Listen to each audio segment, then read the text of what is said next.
Torkham border کے حوالے سے 24 مارچ 2025 کی تازہ ترین اپ ڈیٹ کے مطابق یہ بارڈر تقریباً ایک ماہ کی بندش کے بعد دوبارہ کھول دیا گیا ہے۔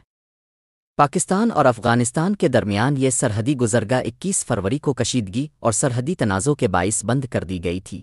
تازہ ترین صورتحال: تجارت کی بحالی۔ تجارتی سرگرمیاں 19 مارچ سے دوبارہ شروع ہو چکی ہیں۔ پیدل آمدورفت کے لیے سرحد 22 مارچ سے کھول دی گئی ہے۔ سخت قوانین: پاکستانی حکام کے مطابق صرف وہی افغان شہری پاکستان میں داخل ہو سکتے ہیں جن کے پاس درست ویزا اور پاسپورٹ ہو۔ طبی سہولت: شدید بیمار مریضوں کو پہلے کے طے شدہ طریقہ کار کے تحت پاکستان میں داخلے کی اجازت دی جا رہی ہے۔ تازہ جھڑپ: 24 مارچ کو پاکستانی سیکیورٹی فورسز نے 16 مسلح افراد کو ہلاک کر دیا جو پاکستان افغانستان سرحد کے ذریعے دراندازی کی کوشش کر رہے تھے۔ کشیدگی برقرار: اگرچہ سرحدی راستہ کھول دیا گیا ہے لیکن خطے میں سیکیورٹی خدشات اب بھی موجود ہیں۔